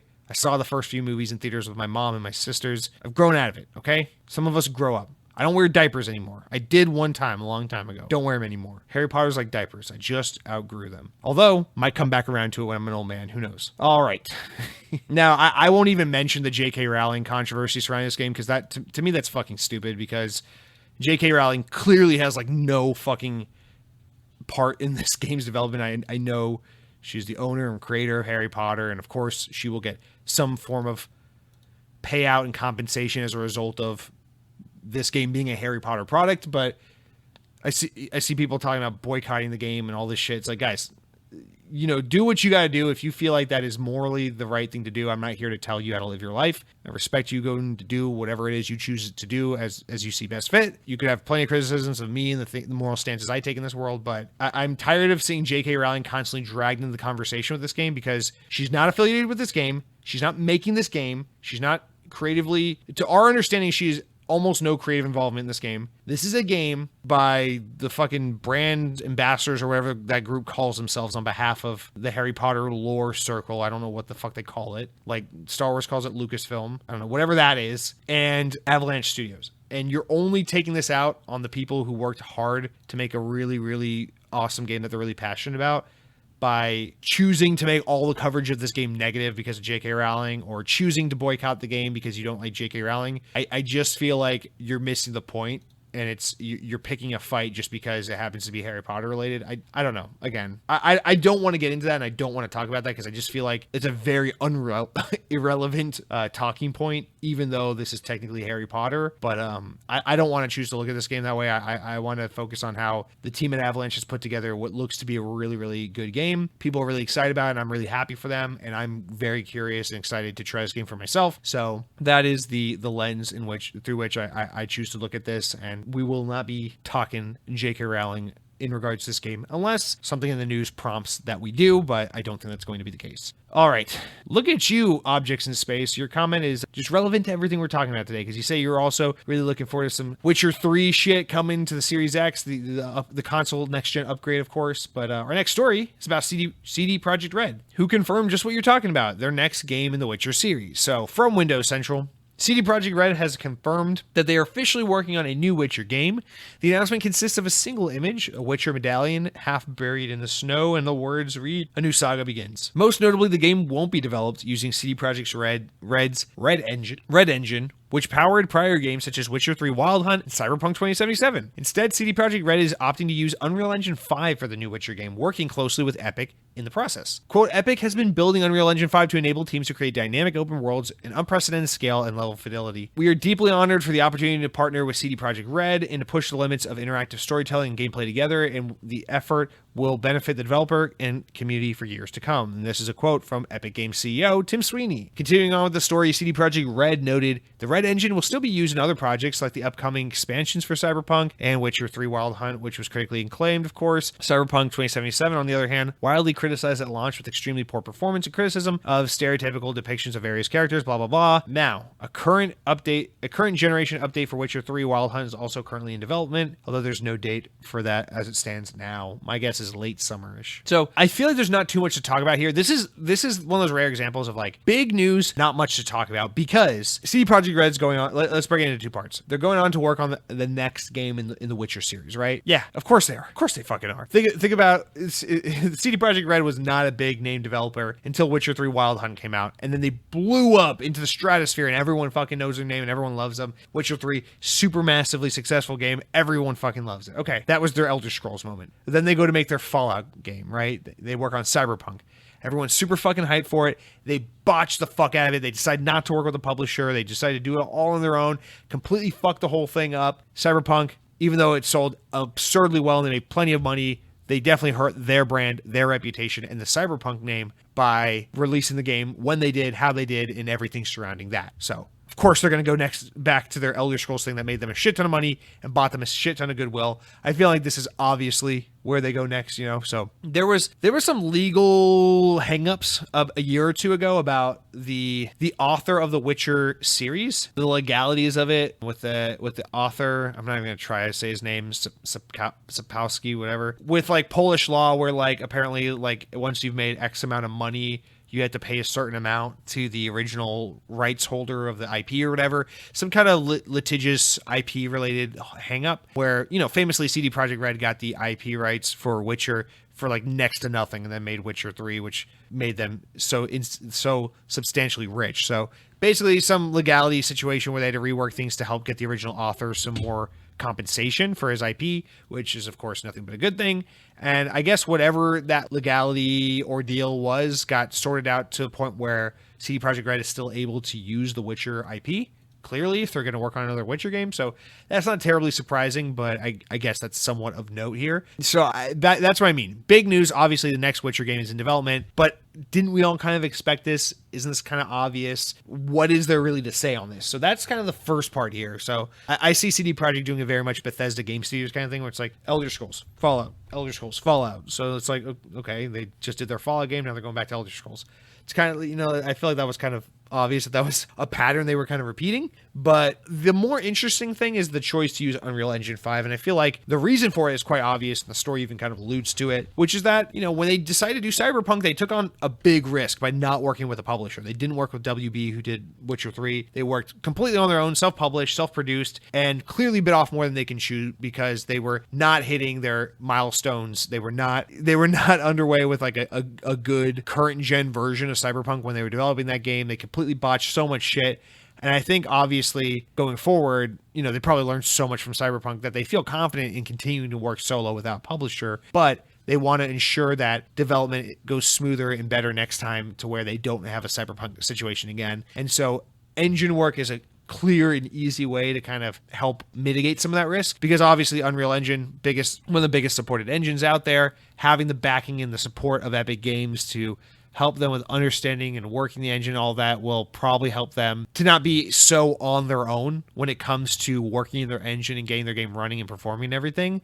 And so by having those assets, or not assets, that's what they do, but having that tool set kind of handled for them on behalf of Epic, especially with the power and the capability of Unreal Engine 5, which we haven't really seen put to work yet, I think it's kind of obvious to them that they're like, hey, we want to be able to mitigate any kind of opportunity for another Cyberpunk situation to happen again. So let's use this engine that is supported and backed in a way that we know it can realize the vision of our next project, and we don't have to worry about having another incident like that happening again. Plus, I mean, Unreal Engine 5, we've only seen really the demos of it so far. So capable, so powerful that, you got to assume it's got to be a pretty compelling engine to want to work with. So obviously saves them a lot of development costs and a lot of time with not having to tweak and update and rework their engine to just use Unreal Engine. Of course, using Unreal is more expensive because they have to pay licensing and fee costs, but probably smarter business decision in the long run. So again, I wish I had more to say here, but it's just like, yeah, huge news, huge announcement, but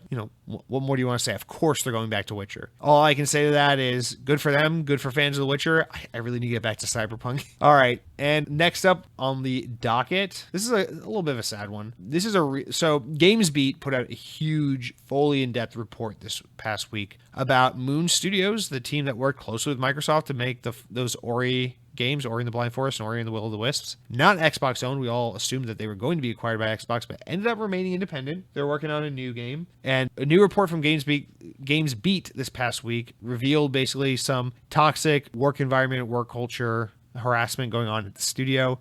So as recapped and relayed from Windows Central, a new report suggests that internal culture of Moon Studios is all together different from their wonderfully beloved games, fostering an environment of toxicity and harassment.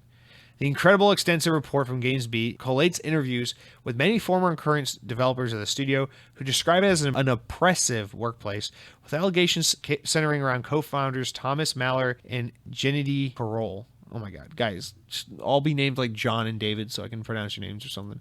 Moon Studios, known for being entirely remote, apparently fosters an anti-corporate culture, which translates to Maller and Korol making numerous casual, inappropriate comments and jokes regarding racism, sexism, and more, providing unclear and confusing direction while rarely providing positive feedback, and otherwise using the open and honest channels of communications to actually abuse and harass. There are currently no lawsuits placed against the studio founders, but the company reportedly suffered high extreme turnover rate. Former devs summarized their experience being mentally wearing, with one claiming that the culture was death by 1,000 cuts. The co-founders apparently used the allure of the studio's prestigious games and the promise of large bonuses to rapidly hire new talent and to replace the developers leaving the company, with new hires being unaware of the culture they're walking into. Now, both founders responded to GamesBeat reporting with the following quote: "Moon Studios has prospered for 12 years. We have grown and learned so much over those years. We have been privileged to work with so many great, extremely talented people, and we're truly grateful and proud of our team, those who are here today and those who spent time at Moon and have since moved on to other ventures. We are happy to have made a positive difference in their lives. We are not perfect, and we deeply care about our talent and are constantly working to improve. If we have ever made anyone feel uncomfortable or let down, we regret that, and we will always strive to do better." End quote. Moon Studios currently has 2 published games under its belt, with Ori and the Will of the Wisps winning a plethora of awards and astounding both critics and players. Ori and the Blind Forest and Ori and the Will of the Wisps have close ties to the Xbox platform, of course, both of which were counted among the best Xbox games for platforming fans. The grim reporting did relay current and former developers' tales, indicating that Moon Studios' culture does not mirror the quality of its excellent games. So you can go in and read this report. It is a very lengthy report, and I'll be quite honest, I did not get through the end. I read most of it, and then I was in the car and didn't ever get back to reading the rest of it. I gotta be honest, at this point, with this story just becoming so repetitive and so constant in the games industry, and always a little different too, whether we're talking about Activision or Ubisoft, or in this case, Moon Studios, I can't help but feel like we've reached a point where it's like, I just need to tell you what the story is and what the facts are. We need to condemn the bad actors and move on with our lives, because what more is there to be said? Now, I get a little hung up on these things because depending on the reporting, depending on the quotes they're able to attain, these stories can sometimes be seen a little bit of a he said, she said light, right? And there's a little bit of a gray area. In the case of Activision and Blizzard, we're able to easily condemn them, right? Because we have factual evidence and accounts of specific instances of women being discriminated against. You know, a coworker who took her own life, having nude photos of her passed around the office at a party. You know, the CEO of a company verbally threatening to have his assistant killed. Now, I know people like to contend the context in which he said it. It may have been one of those things where it's like, listen, if you don't get, this meeting set up or this issue resolved, I swear I'm going to have you killed. It's like, it's not like, listen, I have a hitman at your house. I'm going to have you killed if you do not have those papers on my desk by Monday morning. So again, context is everything. And I'm a huge advocate and proponent of context because I feel like in a world where there's a lot of mob mentality, a lot of dogmatic culture out there, especially on the internet, where people just want to get mad about a thing, attack a person or an entity or something, and just take something down, the thing that people are always so willing, terrifyingly, easily willing to sacrifice in the process is intention and context. It's always like someone said this thing, which could easily be interpreted as racist or sexist or bigoted out of context. That person's terrible. We need to ruin their life. It's like, okay, calm down. In the context of what we have from this article from GamesBeat, this report, it seems like if these accusations are true, they got some really shitty cultural issues here. But also, if it is just what we've been presented here, it kind of misses some context because I will say this. I work a retail job for a company that is not, it is not like I am an independent content creator who works by myself and makes all my income alone independently. I'm not in some super buttoned up like board meeting where I'm with other high-end executives and we all have to watch ourselves because we're on TV and we're being reported on. I work in a retail, customer service, whatever fucking corporate environment, whatever. Other people who work there because we all need jobs, we all have families, and we need a means to an end, right? And anyone who's ever been in that position, which is an overwhelming majority of human beings who have ever had a job, know that when you get comfortable in a work environment, when you get comfortable with your coworkers, whether you are reading them correctly or not, most people tend to slip into a level of comfort where you goof around, you have fun with your coworkers. I know in my office, at my work, we say ridiculous stuff all the time. I work in an office full of a bunch of dudes who live in apartments with their girlfriends or wives and fucking work their day job with people like me. And we just do our thing from morning to afternoon. And then we go home and enjoy the rest of our lives, clock off and forget where we work and what we do for a living. And when we're at work, sometimes it's busy. We badmouth each other and we shit talk each other and we say ridiculous things and we do stupid shit. In my job, we all carry Nerf guns in our office and we constantly like goof around with each other, pull out our Nerf guns and like shoot each other with them and like throw expletives and curses at each other and say ridiculous shit. You could easily walk into my job as an outsider and take out of context the things we say and the things we do and be like, this office is insane. It is toxic. It is out of control. It is unacceptable. Easily. But again, we are like regular nobody working class Joes for a retail job for some corporation no one gives a shit about. So you would never know. But I feel like so often with these studios, it's like you hear about this stuff and you can't help but wonder, like, is this like one or small group of people who like don't like this kind of camaraderie and don't like this kind of way that people interact and talk with one another at this job? Is this like them kind of like being like, this is unacceptable, I'm going to go report this or try to get these people in trouble and exposed? Or is this like genuinely a toxic and harassing kind of place? Because I'll say, of course, there's always a line. At my work, you can't go into my job and go to like my female coworkers and start like sexually harassing them. You can't like touch them inappropriately and say shit to them or try to treat them like less or pay them less because they're women. That's not a thing that would fly in my job. My company wouldn't do that. No one I work with would do that. But we say terrible things to each other all the time in a joking fashion. So again, it's like, where is that line? And for everyone, the line is different. So when all you have to go off of is the vagueness of like, oh yeah, they say terrible things in the chat. They make anti-Semitic jokes. It's like, well, again, it's like, we all know what it's like to have a job where you're just fucking around, goofing off with your employees because you'd really rather be anywhere else doing anything other than your job right now.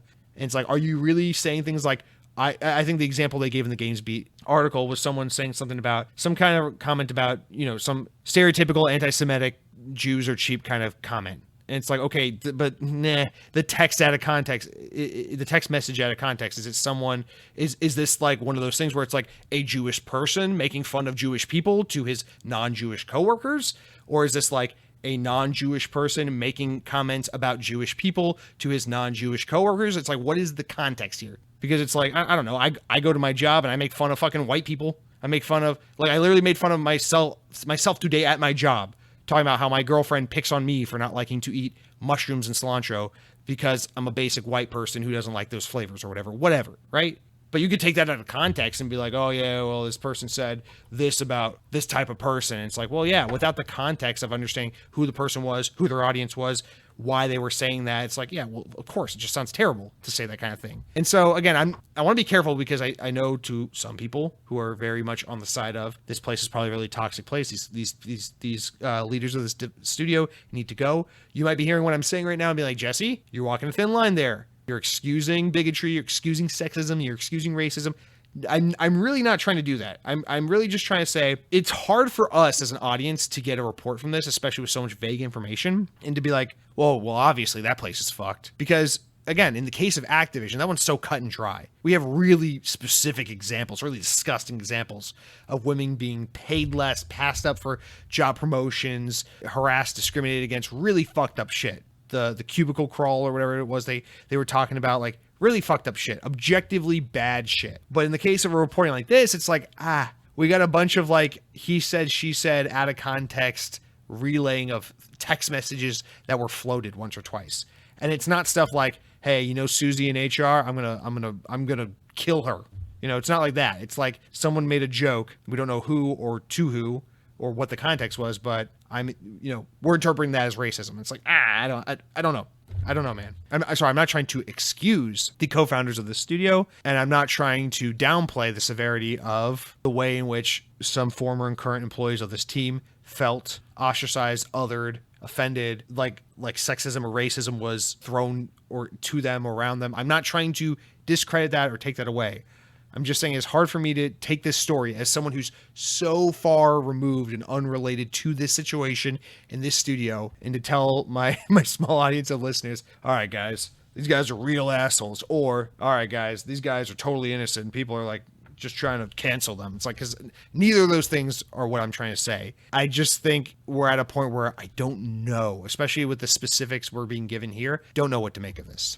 And also, it's really disheartening to see, because regardless of what the situation is, it's disheartening to see that anyone has to feel this way at their job. That, if this is all misunderstanding, why can't we have more of a standardized work culture and a mainstream work culture where people can figure this out and hash these things out amongst themselves, and it doesn't have to become a whole like, all right, we need to report this to the media so that the players can understand the people who made the video game they like are saying offensive texts and tweets and shit. It's like, how can we? I don't know, like, what is it going to take for people to, I guess, kind of wisen up and figure out their specific work environments well enough to learn the people they work with and around and find out where that line is and what is and isn't appropriate? Because sometimes I'm, not knowing the specifics of which cases are and aren't, other than maybe Activision, sometimes I'm just not convinced that we're getting a story that's really as severe as it's being portrayed. And sometimes I feel like we're getting stories that are probably more severe than what we're talking about. Like the shit that was happening at Ubisoft. Like,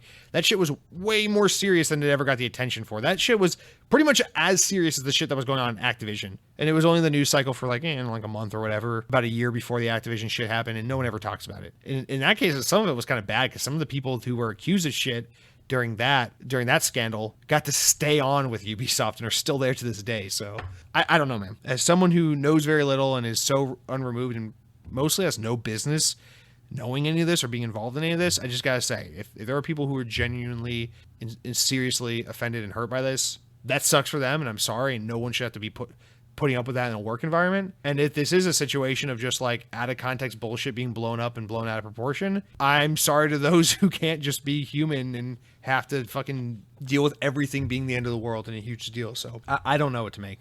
Good thing for me is I've played Ori and the Blind Forest, but I never beat it, and I never played Ori and the Will of the Wisps. So I can say that if these guys are bad guys and all this stuff is as bad as the story suggests, potentially, I'm not a bad actor because I didn't contribute here. I didn't buy these games. I'm not playing these games. It's you guys giving it the fucking 9 and 10 out of 10s, you goddamn video game media outlets. No, and I'm sorry. I'm trying to, in all honesty, I am trying to handle this sensitive subject with care. It's just I just feel like maybe we, the audience, aren't really fully capable of understanding the nuance of all these situations, especially in one that seems as ambiguous and limited in insight as this one. All right, now that I seem like a fucking bigot sympathizer, let's move on to the next story here. IGN reports, and I don't know why more outlets weren't covering this for some reason, but IGN relayed it. Friday the 13th and Predator Hunting Grounds developer Ilphonic have revealed Ghostbusters Spirits Unleashed, a new 4v1 asymmetrical multiplayer game that is set to be released on PC, Xbox Series X and S, Xbox One in Q4 of this year, so late this year. In Ghostbusters Spirits Unleashed, you will have the chance to put on a proton pack, grab a ghost trap, and monitor your trusty PKE meter as a Ghostbuster in a team of 4 brave souls pursuing ghastly ghosts terrorizing public locations. Your mission is simple. Find a ghost. As a Ghostbuster, find a ghost, blast them with streams of particle thrower, tether them in place, and then shut them in the trap when the timing is right. The ghosts, on the other hand, when you play as them, you'll have to use your abilities to fly and teleport between rifts, possessing objects and hiding in plain sight, and using the power of slime to summon ghoulish minions to win the day. While the game does support solo play offline with or without AI, cross-platform multiplayer will ensure that Ghostbusters and ghosts will be able to play together regardless of which platform they choose, which is basically them saying this game won't fall apart and be unsupported the way Predator Hunting Grounds was, which was PlayStation specific. They know. Ghostbusters Spirits Unleashed was casually revealed by Ilphonic co-founder Raphael Sadiq in October of 2021 on a podcast when he confirmed that the studio was working on a game in the beloved Ghostbusters franchise. I never knew of that. I don't know how well spread that information was, but this is the first I'm hearing of this game, and hey, I gotta say, this is cool. The thing is, and I've expressed before that I'm really not into these like horror 4v1 asymmetrical multiplayer games, like these Dead by Daylight type games, Friday the 13th, all that. It doesn't do it for me. It stresses me the fuck out every time I've tried one of these games. But I know they're huge. I know people really love them, especially Dead by Daylight. And I can't help but feel like, as someone who hasn't seen the Ghostbusters movies, I've tried to watch the first one. It just didn't do it for me. Couldn't get through the first 30 minutes of it. I've never seen a Ghostbusters movie. So keep in mind, I'm very ignorant to this series. The most I know about Ghostbusters is I really liked Luigi's Mansion on Nintendo GameCube. But just knowing the generic shit I do know about Ghostbusters, I feel like this series is actually really well fitted for this genre, this 4v1 asymmetrical thing, because it gives you the excuse to do, I don't know if it's going to be first person, but it gives you the excuse to do first person, more of a gun. You use your proton pack thing to scoop up the ghost or whatever. So more of like a gun type weapon or thing.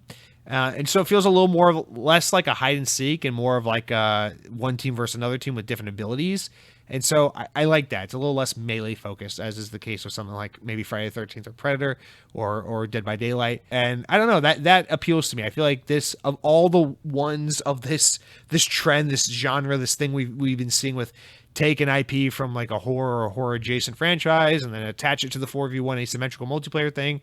As much as we've seen a ton of this in the past few years, I feel like this is the property that maybe speaks to me the most. So I'm slightly interested, although if in all honesty, I'll probably never play this game. I think it sounds cool. I think it's also good for Ghostbusters fans because Ghostbusters fans are massive in numbers. They rarely get video games. So I don't know. I feel like every time, maybe it's just because I used to watch a lot of Greg Miller back in the day, but I just feel like Ghostbusters fans are always waiting for a new video game and almost never getting one. So this makes me happy for them. But yeah, coming out later this year. I think this one, with it being cross-play and being on all the platforms and not stranded on just PlayStation, I think this game has the potential to be big. I think this game could do very well if Microsoft can lock it in for Game Pass, especially. So that would be a wise get, I think, on their part. But yeah, by the end of this year, so probably sometime in November, this should be out, unless it gets delayed like everything does. But finally, guys, our last story, and we're keeping with horror games, surprisingly, which we don't normally talk about too much.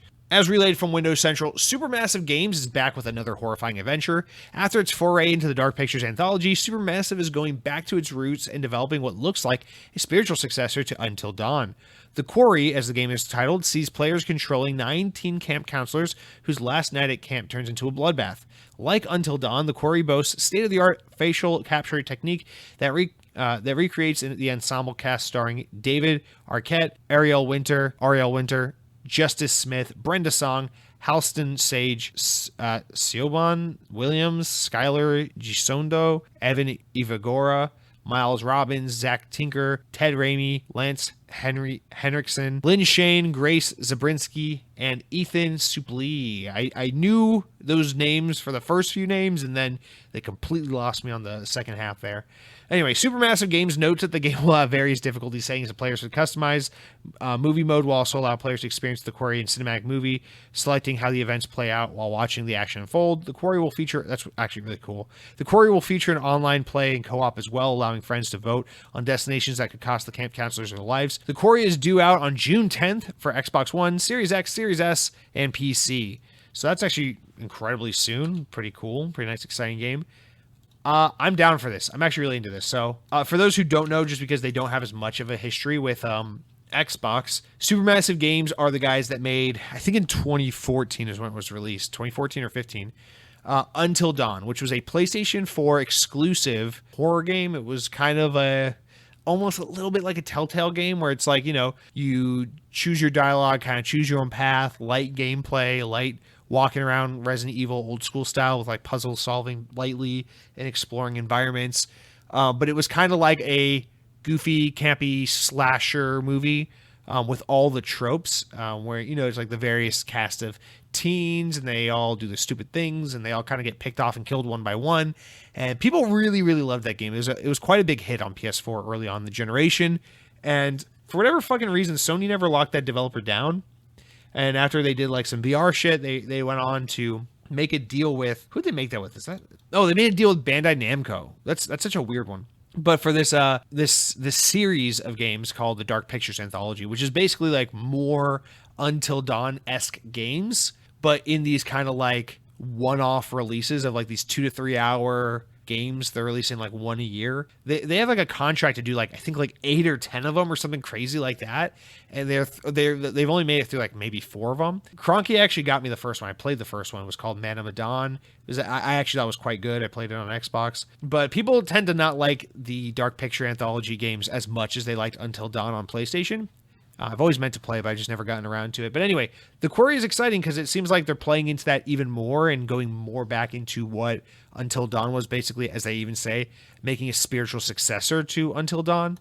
And since they're not tied down to PlayStation and they're still working with Bandai Namco, they can make this on Xbox. So we get a chance to play a game like this now. I'm interested in this. I might buy this and save it for Halloween time. But then again, I bought Until Dawn like 3 or 4 years ago and have been meaning to play it for Halloween every year since, so who knows what the fuck if I'll actually do it or not. But no, this game sounds really cool, looks really cool, and I think it definitely helps fill in, speaking of games that would be great if they could get this on Game Pass, helps fill in a gap that Game Pass or that Xbox really needs, which is more of these kinds of horror episodic adventure type games, or I would say more of these like choose your own adventure games that PlayStation's kind of famous for, with Until Dawn and Detroit Become Human and stuff like that, which they did really well with in the PS4 generation. This gives Xbox a little bit more of that stuff, which is good for the platform, but also just, good for us, the player. I want to play this game. It looks cool. I like that it's campy. I like that it leans into the tropiness of the slasher thing. I don't know what it is with me. I really don't like horror movies, but I like horror games.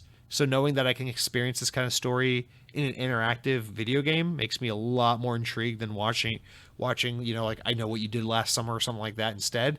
So I'm down for this. I'm excited for this game. Count me in for this one. June 10th, very soon. Also, summer release. Thank God. Supermassive Games, congrats to you. So few fucking publishers and developers know how to put games out in the summer. We need more of this. Bandai Namco also put out Scarlet Nexus last year during summer. Bandai Namco, good for you guys for seeing summer as an option and not steering clear of it all the time. All right, that's going to do it for all of our news this week, guys. Let's round out with a couple quick, important enough news, stories important enough to make the podcast, but not quite important enough to warrant their own discussions. Starting out with some possibly uplifting news. VGC reports Stalker 2 development studio will be moving some of its staff to a new office in the Czech Republic, according to a new report. Czech site Vortex reports Ukrainian studio GSC Games World is planning a move from its Kiev studio to a new office in Prague as its home nation continues to be invaded by Russian forces, unfortunately. Although it doesn't appear that the complete relocation of the entire studio is currently happening, Vortex reports that, according to a reliable source, part of the team is indeed heading to the Czech Republic, where they are already registered as a business over there. The move takes place so that GSC Game World can continue to work on Stalker 2, as it's been on hold since the invasion started. Now, I don't really give a shit about this news for the sake of Stalker 2 not being delayed as much as it's already been delayed. That really isn't relevant at this point.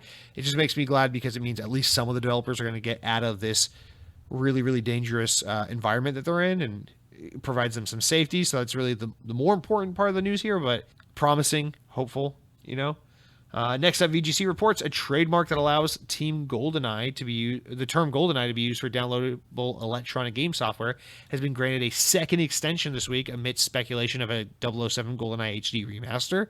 Donjock LLC, the company holding that many of its trademarks, characters, and other elements of the James Bond franchise, was granted a second extension on March 15th, just a few days ago, in several classifications.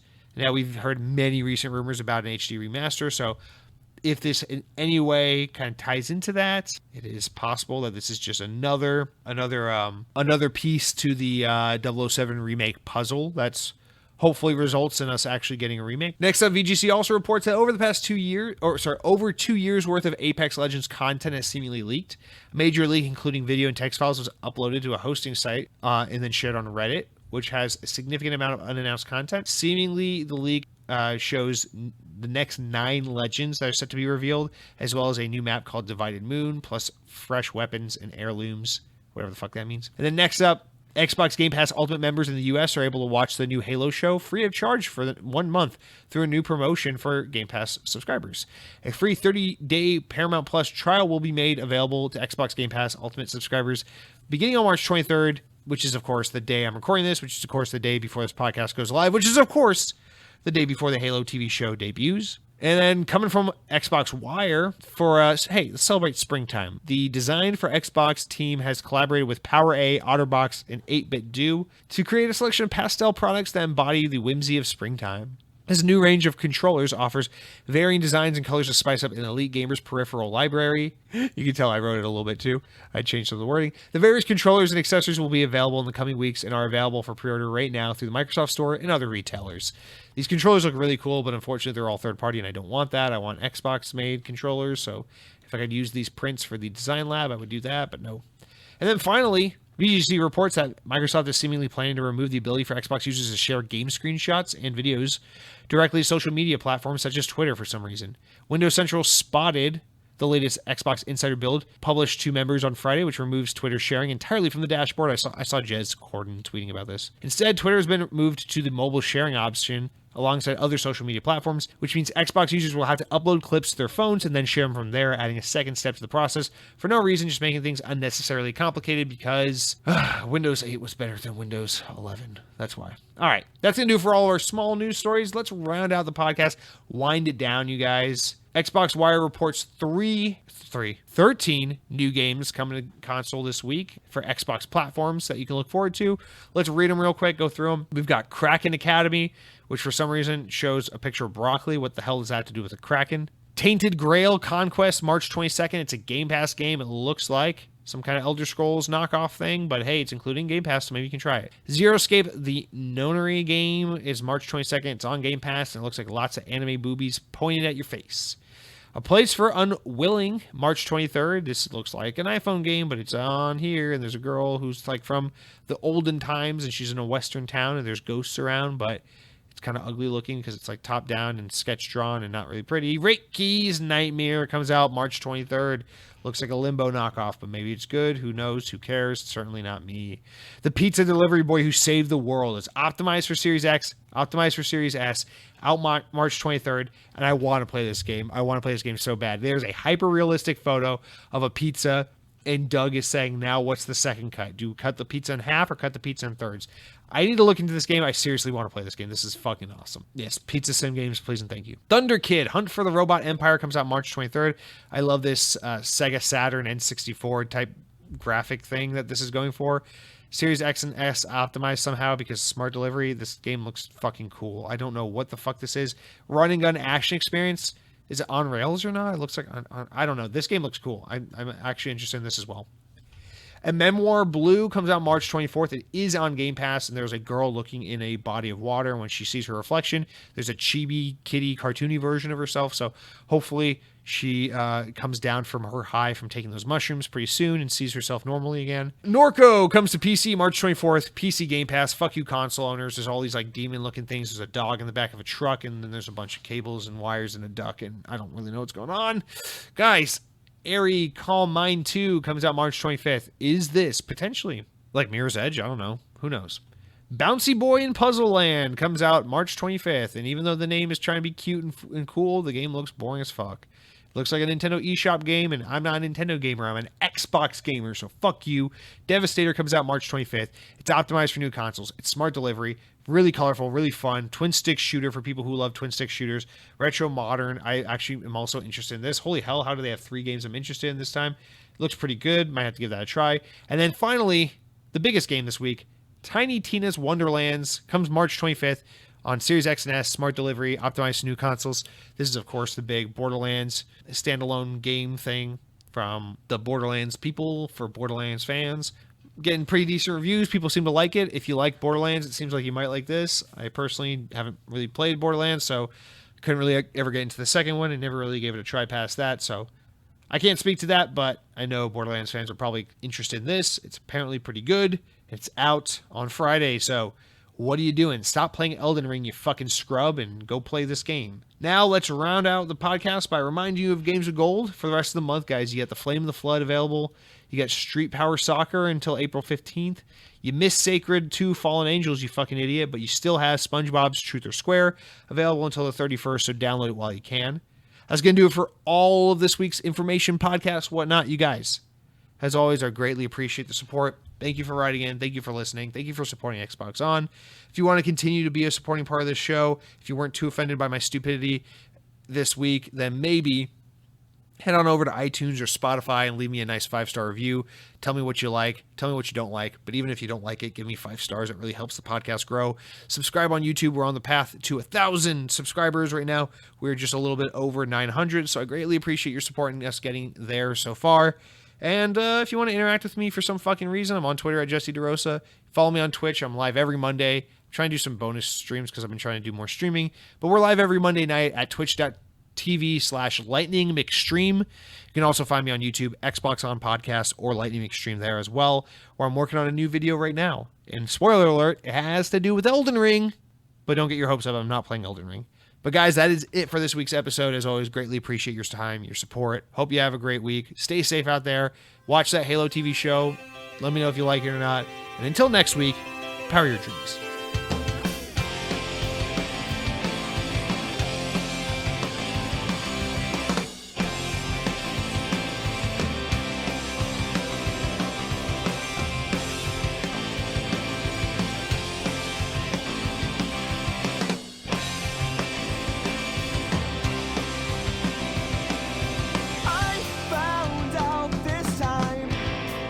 Addressing every lie brings out the worst in things, like a promise broken. We lay awake tonight. I remember holding my breath, breathe sound to pass the time. You were picture perfect, and I hold it in the back of my mind.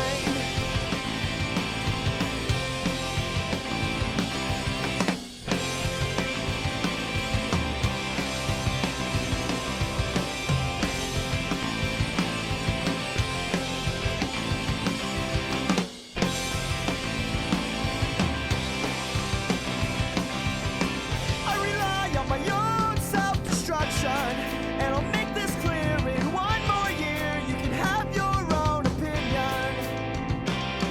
The words I said were wrong to you, trap my